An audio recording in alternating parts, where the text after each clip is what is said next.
Entrer dans la tranquillité. La femme qui écoute se souvenait de la première expérience humaine qu'elle avait traversée lorsqu'elle était venue du monde de l'esprit pour cheminer sur la terre.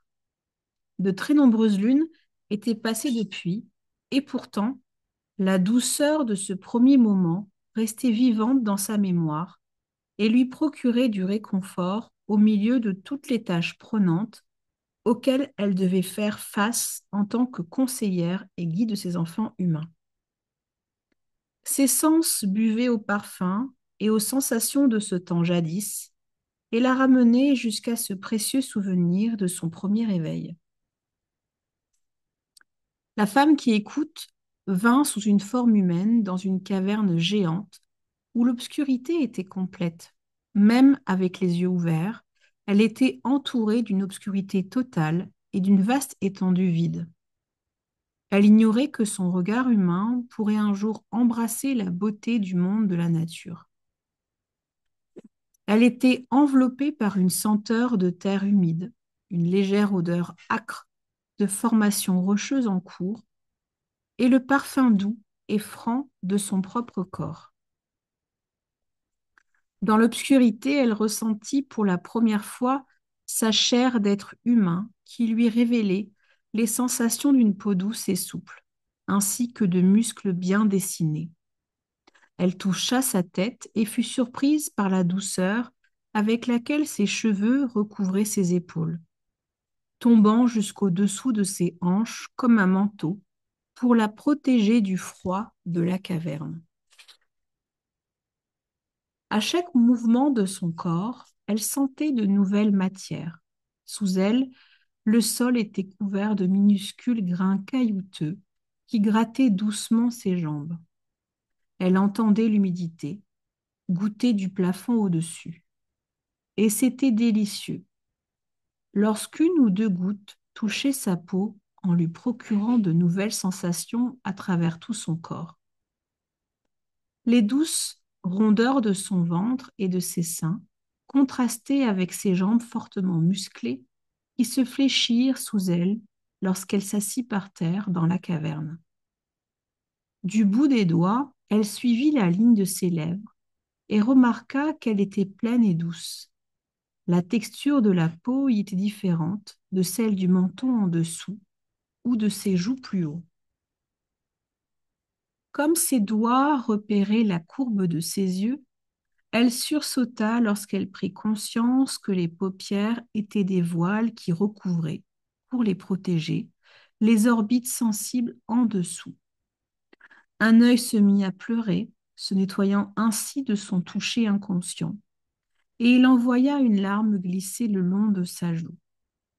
Elle nota cette inhabituelle sensation d'inconfort et d'humidité comme participant de sa découverte.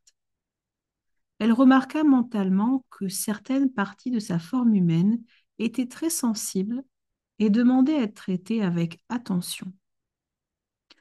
Quand la femme qui écoute continua son exploration en touchant son cou, elle découvrit la forte et fine courbe du socle gracieux qui portait sa tête au-dessous du corps et distingua les saillies d'une structure dure juste sous la peau. Les formes osseuses de sa colonne vertébrale, qui procuraient à son corps organisation et soutien, semblaient anguleuses comparées à la fermeté douce des muscles qui les recouvraient.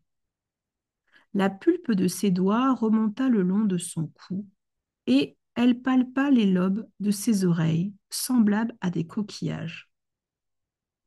Dans l'obscurité profonde de la grotte, celle qui veille sur la connaissance intérieure pouvait entendre le moindre mouvement que faisaient ses mains, la douceur du souffle de sa respiration, le petit goutte à goutte de l'eau, le bruissement de ses jambes sur le sol de la grotte lorsqu'elle changeait de position. Elle s'abandonnait à chaque son tout en bougeant et touchant ses pieds, ses orteils, ses chevilles et ses tibias, s'émerveillant de la splendeur de la forme humaine dont elle avait hérité. Comme la femme qui écoute s'étirait et découvrait les façons dont elle pouvait positionner ses formes, elle s'aperçut que des gargouillements provenaient des organes à l'intérieur de son abdomen. Un léger tiraillement au milieu de son ventre résonna de borbogrimes qui firent écho dans la grotte. Elle se demanda ce qui était en train de se passer et envoya silencieusement ses pensées à Mertère. Mère, je ne comprends pas ce bruit, ni le malaise que je ressens au milieu de mon corps. J'ai l'impression que quelque chose me manque, et pourtant je sais que quand le grand mystère, et pourtant je sais que le grand mystère a créé ces magnifiques formes humaines dans leur complétude. Qu'ai-je besoin d'apprendre? La voix de Mertère remplit l'esprit et le cœur de la femme qui écoute quand elle lui répondit. Ces sons font partie du corps humain, mon enfant. Parfois, ces gargouillements signifient que le corps est en train de digérer l'énergie nécessaire pour qu'il y ait de la force. D'autres fois, ces borborigmes veulent dire que le corps a besoin de nourriture pour conserver sa résistance. Tu éprouves une douleur à cause de la faim, d'une nourriture nécessaire à ton corps. La femme qui écoute s'assit dans la tranquillité, ressentant la douleur au fond de son ventre, et elle écouta les sons qui l'accompagnaient pour se familiariser avec le langage des besoins de son corps. Elle demanda à Mère Terre comment elle pourrait nourrir la forme que son esprit habitait. Mère Terre expliqua à sa fille qu'un panier de nourriture se trouvait dans la grotte, tout près d'elle, et qu'en utilisant son sens du toucher, elle pourrait le trouver et s'alimenter. La protectrice de l'introspection commença à explorer à tâtons l'espace autour d'elle dans un mouvement circulaire, jusqu'à rencontrer le panier de vivres pas loin d'elle. Elle sentit la texture de chacune des nourritures, pendant que Mère Terre lui disait comment goûter, mâcher et avaler. Les bruits qu'elle faisait en mangeant variaient selon les aliments qu'elle choisissait. Certains sons étaient plus doux que d'autres, et elle pouvait entendre le bruit d'aspiration que faisait sa langue avec la chair juteuse d'une pêche mûre.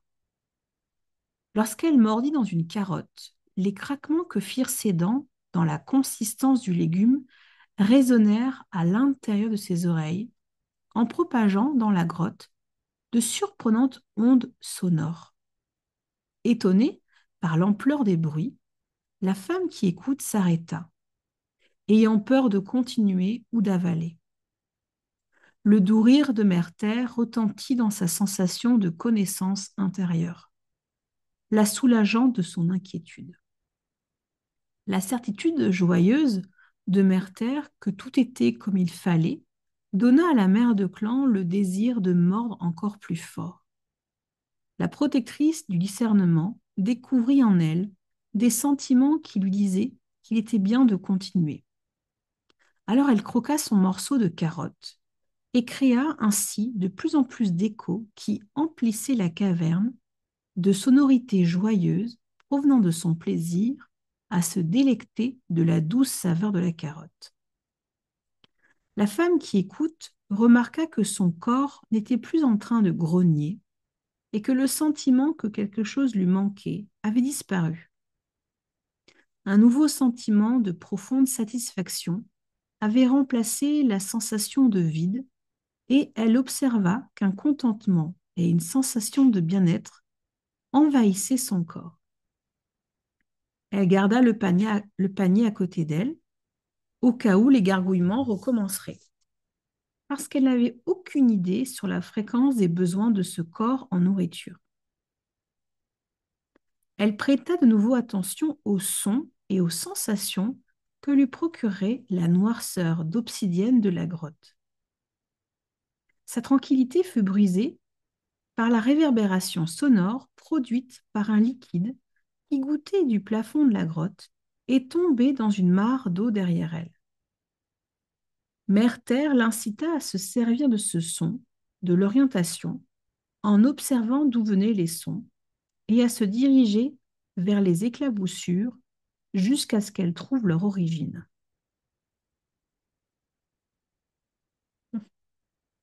La mère de clan rampa vers le bruit des gouttes et du clapotis jusqu'à ce qu'elle rencontre la même humidité que celle qu'elle avait ressentie lorsque la larme avait roulé sur sa joue. Merter expliqua à la femme qui écoute que ce liquide était de l'eau, comme la larme tombée de son œil, mais sans le goût salé. Cette eau douce était utilisée pour étancher la soif, pour ne pas s'assécher, et elle était essentielle au corps humain.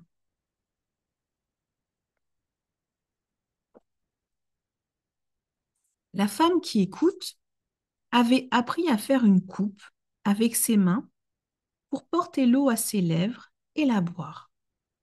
Les sons qu'elle produisait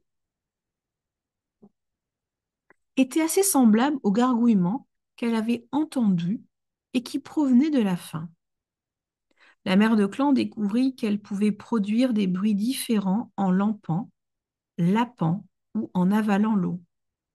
L'écho de chaque son remplissait le vide fécond d'une myriade d'ondes et de vibrations sonores, offrant à la femme qui écoute l'expérience d'une multitude de nouvelles sonorités. À un moment, dans son avancée vers l'eau, la mère de clan rencontra une petite pierre. Elle prit l'être, pierre, dans la mare et ressentit sa forme solide, remarquant qu'il était bien plus dur que les os de son corps et bien plus gros que les deux petits cailloux qui couvraient le sol de la caverne.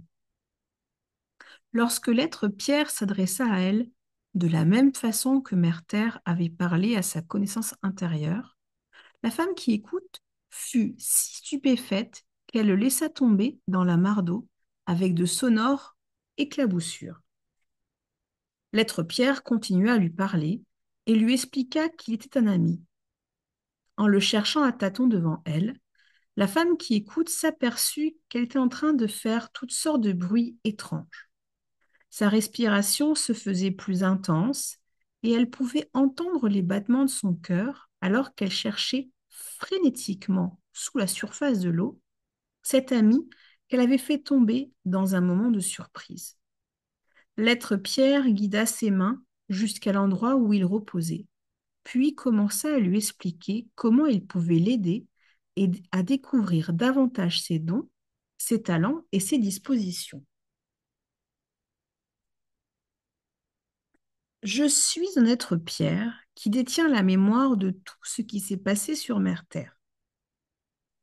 Ensemble, nous pouvons nous approcher du monde extérieur afin d'apprendre ce dont tu dois faire l'expérience pour pouvoir remplir ta mission. Tu as déjà commencé ce voyage en apprenant le langage des besoins de ton corps, en apprenant comment écouter la voix de Mère Terre et comment entendre mes paroles. Ici, dans l'obscurité, tu parviens à développer les capacités de compréhension qui sont composées de nombreux paliers. Écouter sans voir, goûter et toucher sans contact visuel, et éprouver des sentiments sans subir la perturbation d'influences extérieures. Ces premières rencontres avec tes capacités de perception vont te permettre d'entendre la vérité dans chacune des situations que tu rencontreras dans ta vie physique. L'obscurité du vide, de l'inconnu, te réconfortera et les réponses que tu cherches te parviendront à travers ta disposition à les entendre.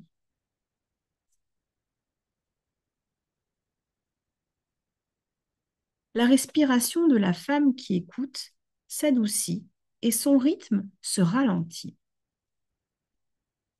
quand elle porta son nouvel ami à son cœur.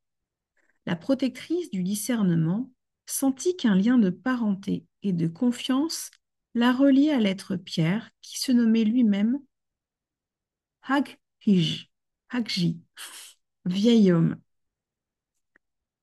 Auprès de cette forme ancienne, la femme qui écoute trouva le réconfort d'une âme sœur, parce que sa propre essence spirituelle était aussi ancienne que Mère Terre et que Grand-Mère Lune, créée dans le monde de l'esprit par le grand mystère.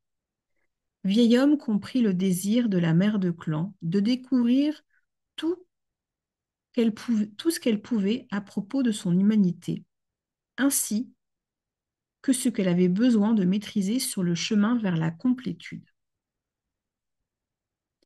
Cette amitié fut le début de son voyage, ce souvenir de jadis, ainsi que la façon dont vieil homme l'avait aidé à grandir, engendra une série d'images et de sensations qui envahirent l'esprit et les sens de la femme qui écoute.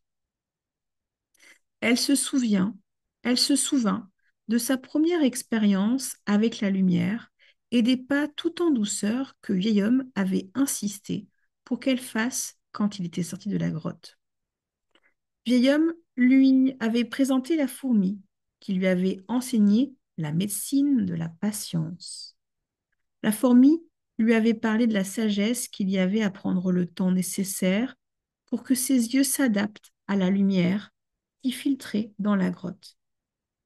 La clarté du monde extérieur se fit plus forte avec le temps d'un soleil et d'un sommeil que la mère de clan et vieil homme passèrent auprès de l'entrée de la caverne, ce qui permit à la femme qui écoute de garder intactes ses facultés d'écoute alors qu'elle les mêlait à sa nouvelle expérience de la vue.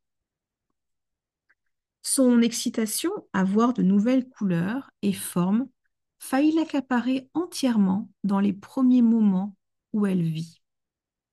Elle dut couper court à son empressement d'explorer davantage cette découverte sensorielle pour pouvoir garder son équilibre physique, émotionnel et spirituel.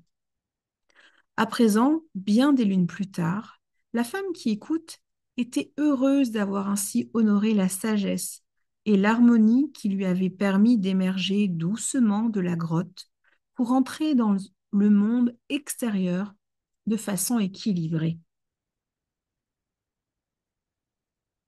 Son esprit retourna vers un autre souvenir concernant les progrès qu'elle avait faits lors des hivers où elle avait appris à connaître les humains à deux jambes, dont elle allait partager le monde au cours de son voyage sur la voie rouge de la vie.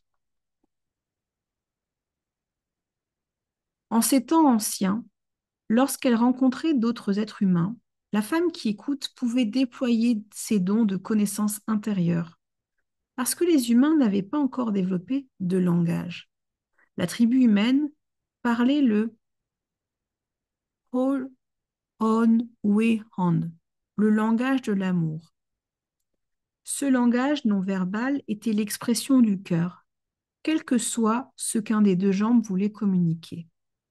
En silence, l'observateur devait surveiller, remarquer et tenir compte des expressions, des mouvements et des sentiments qui étaient partagés par celui qui communiquait. Pour recevoir la globalité de n'importe quel message, l'auditeur devait se concentrer sur la personne qui s'exprimait, sans s'exclamer ni l'interrompre. La femme qui écoute avait maîtrisé l'art d'entendre la langue de l'amour, et bien souvent elle entendait les pensées des autres à travers sa capacité à accéder à leur connaissance intérieure aussi bien qu'à la sienne. La mère de clan se rappela comment elle était parvenue à enseigner ce même talent de comprendre la voix du cœur d'une autre, d'un autre, et combien cela avait été bénéfique à la tribu humaine en ces temps anciens. La mère de clan se rappela comment elle était parvenue à enseigner ce même talent de comprendre la voix du cœur d'un autre et combien cela avait été bénéfique à la tribu humaine en ces temps anciens. Depuis, Mère Terre avait accompli beaucoup de rotations autour de Grand-Père Soleil et les enfants de la Terre avaient grandi et changé, certains pour le meilleur, d'autres pour le pire. Les progrès de l'évolution spirituelle humaine étaient importants pour la femme qui écoute, parce qu'elle témoignait de ce qui était vrai et qu'elle avait été témoin de la malhonnêteté induite par une certaine façon de parler chez ceux qui voulaient cacher la vérité de leur intention tordue.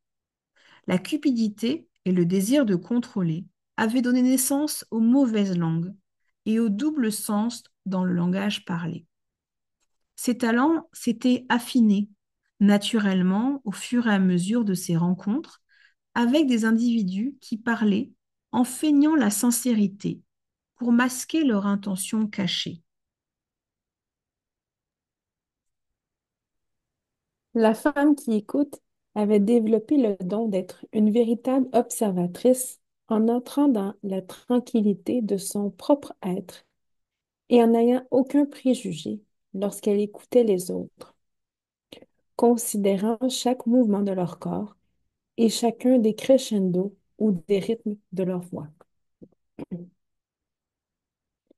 La mère de clan décelait facilement si l'orateur était nerveux, cachait quelque chose ou s'il était simplement timide. Au fil des saisons, la femme qui écoute mérita son titre de protectrice du discernement.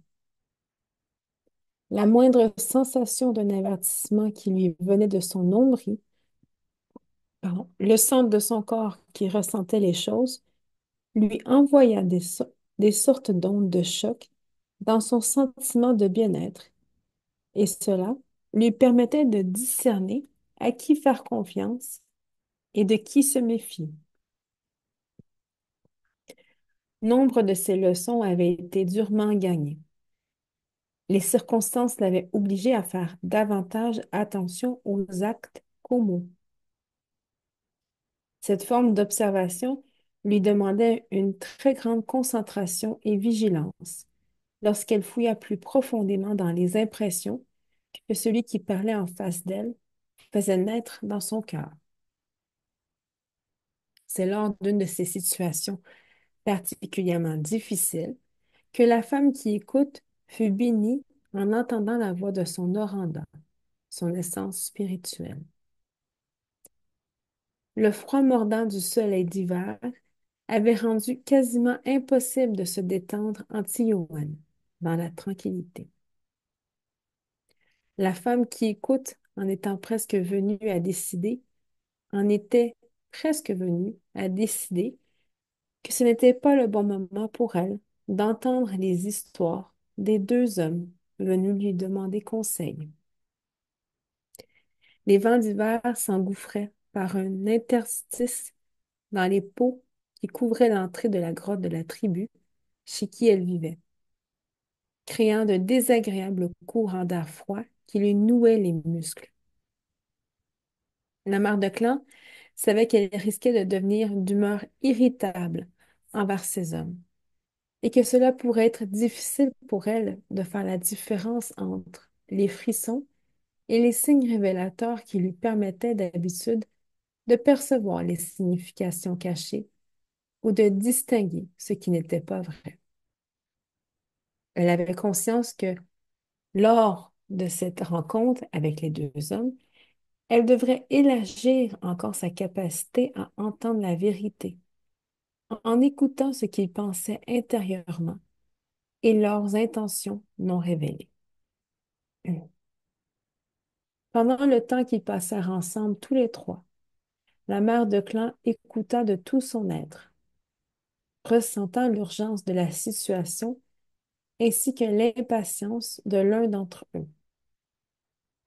Les points de vue de ces deux hommes différaient grandement, ce qui faisait que chacun était sûr que l'autre était incapable de le comprendre. La gardienne de l'introspection prit le temps dont elle avait besoin avant de dire quoi que ce soit, et et elle leur déclara qu'ils se réuniraient à nouveau le soleil suivant. Lorsque les hommes quittèrent son feu, la femme qui écoute se sentit troublée par ce qu'elle avait entendu, par les attitudes gestuelles des deux hommes et la façon dont le froid mordant lui avait soustrait une part de son attention. En s'asseyant pour contempler les flammes de son feu de brindille, elle ferma les yeux et entra profondément à l'intérieur de son être. De lui-même, un sentiment de chaleur s'éleva dans cette tranquillité et se déversa en elle comme du miel doré, doux et somptueux. La mère de clan se sentit en expansion, au-delà des limites de sa forme humaine, puis au-delà des parois de la caverne que la tribu appelait sa maison. Dans la tranquillité, elle entendit un chuchotement, une voix qu'elle ne reconnut pas. Les flammes oranges dansaient en ombre et lumière sur ses paupières closes, alors qu'elle suivait le sillage de ce chuchotement à travers la grisaille qui régnait aux abords de ses sensations. Ce voyage l'amena dans l'obscurité du vide de l'inconnu, au-delà des limites de ses perceptions. Plus elle se rapprochait du son, et plus la voix grandissait, devenait claire et animée. Une lumière commençait à s'élever de l'obscurité du vide, guidant la femme qui écoute vers une brillance comme n'en avait jamais vu jusqu'à là. Cette lumière était faite des lueurs multicolores d'une flamme qui variait selon la cadence de la voix qui s'adressait à elle depuis ce feu. La femme qui écoute sentit sa gorge se nouer et des larmes piquer ses yeux humains lorsqu'elle découvrit la voix de son Oranda. Elle s'était aventurée au-delà de sa forme humaine, et pourtant elle pouvait ressentir chaque émotion ainsi que chaque changement subtil dans son corps. Elle entendit le bruit que fit sa gorge en essayant de déglutir, le craquement du feu de brindille, le sanglot presque imperceptible qui lui causait ses larmes de joie, et la voix de son essence spirituelle. Dans son état de conscience élevé, la mère de clan comprit toutes les étapes de son passage et comment chacune d'elles l'avait amené à ce moment précis de réalisation personnelle de sa complétude. La voix de son Oranda est une voix de bienvenue qui lui faisait savoir qu'elle était revenue chez elle, au vrai soi.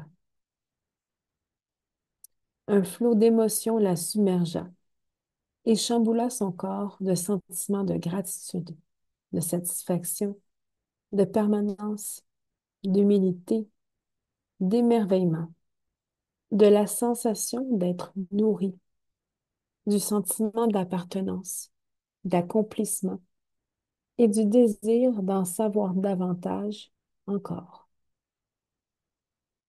Elle fut stupéfaite de la beauté de l'éternelle flamme d'amour à qui appartenait la voix de son Oranda et qui dansait dans l'œil de son esprit.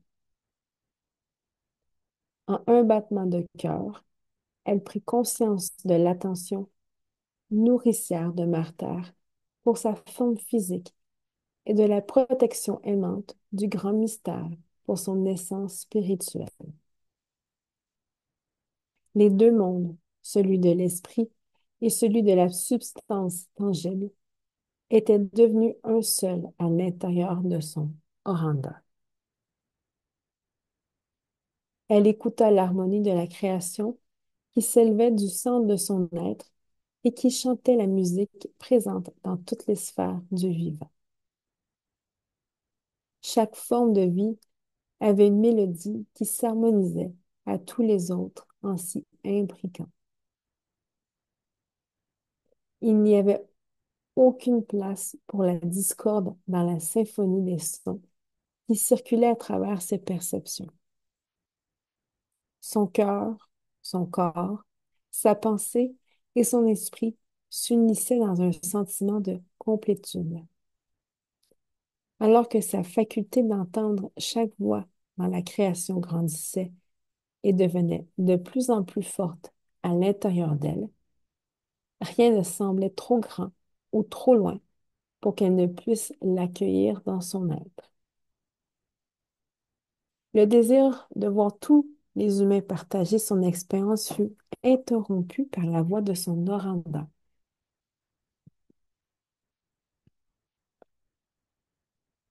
Être de mon être, tu es en train de formuler le désir du Créateur, la joie illimitée. Tu es béni par la générosité de ton esprit qui veut que tous les autres accèdent à cette connaissance intérieure. Tant que chacun, chacune d'entre eux et elles n'auront pas marché sur les chemins que tu as suivis et qui mènent à la complétude, les êtres humains ne pourront pas pleinement comprendre l'extase et la bénédiction que constitue ton expérience. À chaque être doivent être données les occasions nécessaires à la découverte de son propre chemin, celui qui le ramènera à la maison, vers le vrai soi. Écoute leur cœur et guide-les sur des voies qui leur permettront de savoir qu'ils peuvent accomplir pour eux-mêmes, pour elles-mêmes, les tâches du retour à la maison. La femme qui écoute demanda à la voix de son Oranda si elle devrait diriger d'une certaine façon ses enfants humains. Et la voix de son Oranda répondit, enseigne-leur comment écouter les voix du monde de la nature. Invoque le faucon de Hawk, le messager qui apporte des paroles de sagesse, pour qu'il t'assiste quand tu montreras aux deux jambes comment écouter. Apprends-leur la compassion de la fourmi, dont la médecine est la patience, et la sagesse de la médecine du tatou, pour leur montrer comment mettre à distance de leur espace sacré les sentiments et problèmes des autres en mettant des limites.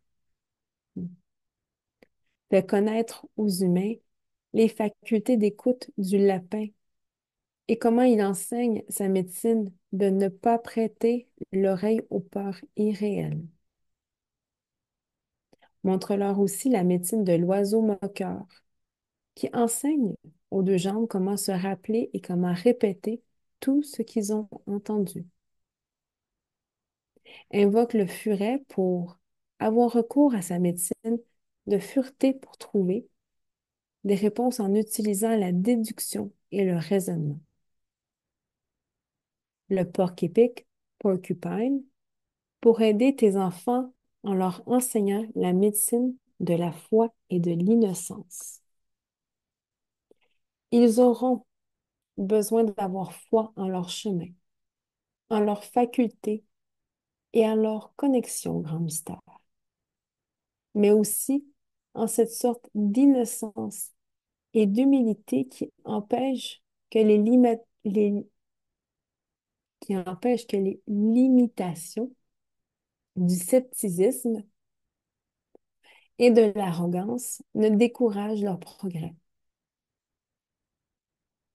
Dans la profondeur de son cœur, la femme qui écoute inscrivit tout ce que la voix de son Oranta avait partagé avec elle.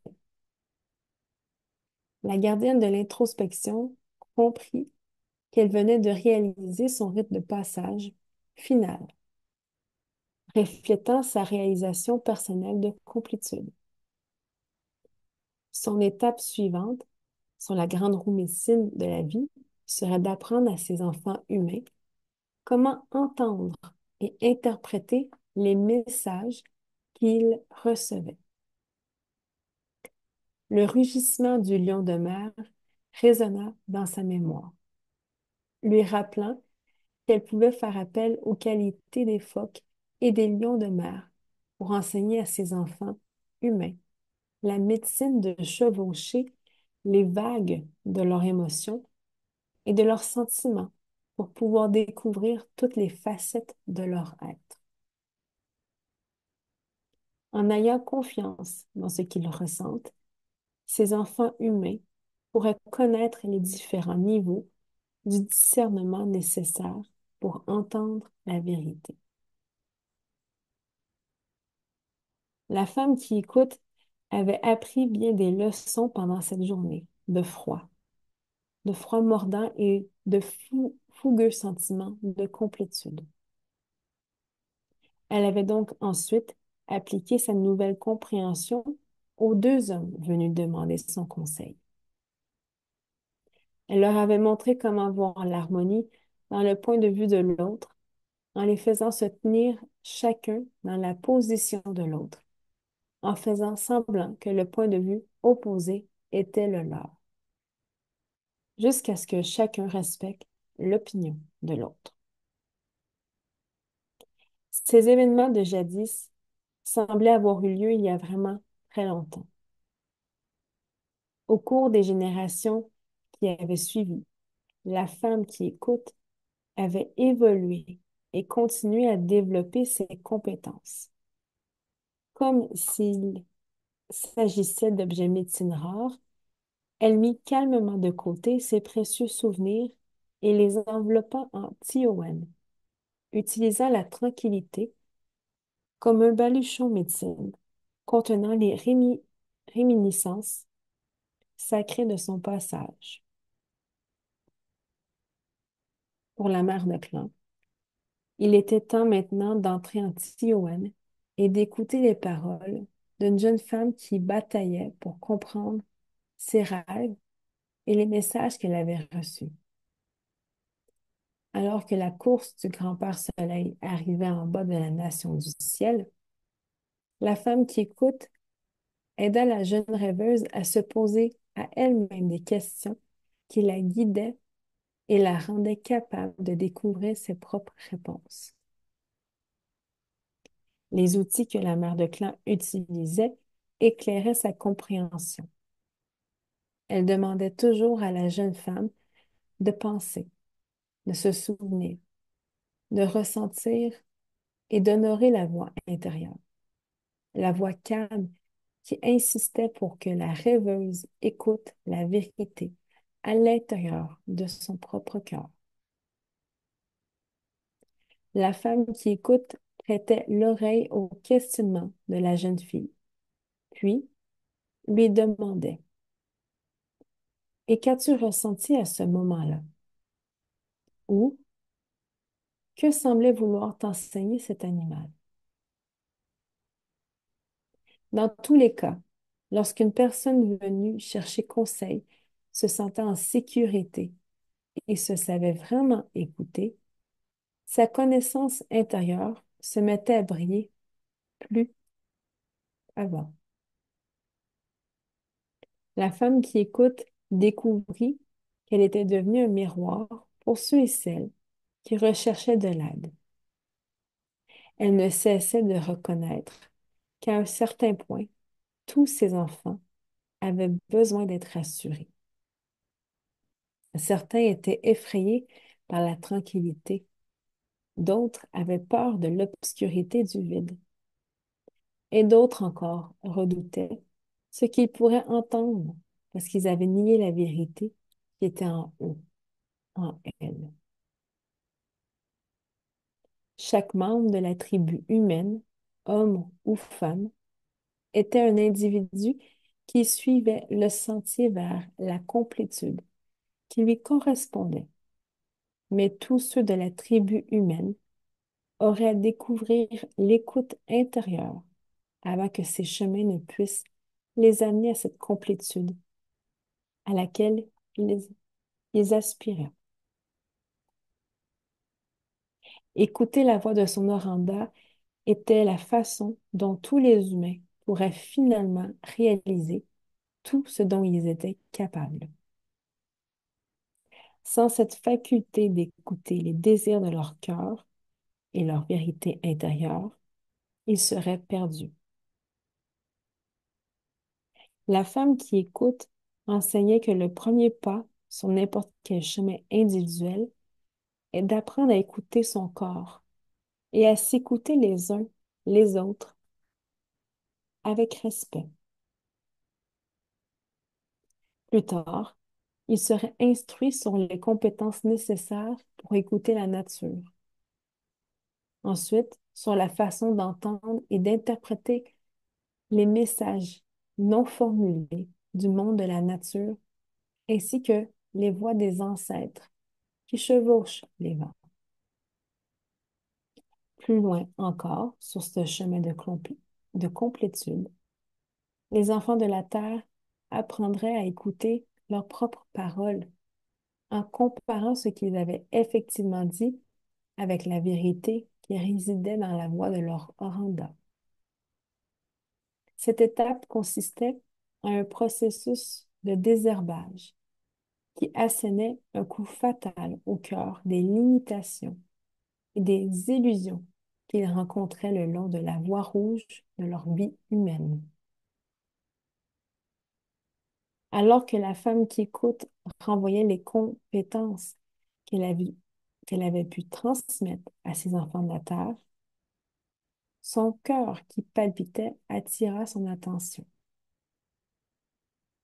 Elle se concentra sur cette palpitation et, et décela la voix de son Oranda, emplie d'amour. Un frisson parcourut le corps de la mère de clan, tandis que la voix lui disait: Les enfants de la terre guériront de leurs blessures et trouveront la même joie que celle que tu perces dans ton cœur. Être de mon être, à chaque saison qui passe, davantage de paix intérieure sera accessible parce que davantage de membres de la tribu humaine seront en train de trouver le chemin du retour à la maison. L'amour est de retour. Avec l'accroissement de ce flot de vie et la découverte par les deux jambes de l'éternelle flamme d'amour qui est en eux, qui est en elle, Hail Away On, la langue de l'amour, reviendra. De nouveau, ils seront capables d'écouter la pureté du cœur des uns et des autres, des unes et des autres, et de comprendre l'harmonie de la création que le grand mystère leur a offert comme legs de paix. Toutes les formes de vie vivront ensemble comme une seule, et chacune aidera les autres sans jugement ni exception. Écoute, entends-tu? Alors que la voix de son Oranda s'évanouissait, la femme qui écoute entendit les faibles murmures de la brise qui s'élançait, escaladait les arêtes de la montagne sacrée et faisait cercle autour de Martyr. Les voix des ancêtres chevauchaient les vents du changement, murmurant à tous ceux et celles qui pouvaient les entendre. Voici venu le temps du retour du bison blanc. Il est temps d'abandonner vos peurs et de vous joindre à nous dans la quête de complétude et d'unité. Enfin, appelez cette grand-mère qui peut vous enseigner l'harmonie de la paix intérieure dans votre cœur. La femme qui écoute entend vos appels et se tient prête à vous montrer comment trouver le chemin. Écoutez le doux bruit des pas de vos ancêtres à travers le martèlement des sabots du bison blanc. Et sachez que chaque nuit, nous allumons les feux du retour à travers l'immense étendue de la nation du ciel. Nous attendons en Tioan. Nous faisons venir jusqu'à vous nos chuchotements de l'ancien temps pour vous indiquer la piste d'harmonie qui vous ramènera à la maison de votre cœur. La femme qui écoute s'assit dans la tranquillité et écouta. Les voix qui montaient en appelant son nom vers à elle, sans que cela ne la surprenne. Le temps pour les humains d'écouter et d'atteindre la complétude spirituelle en abandonnant séparation et limitation était enfin arrivé.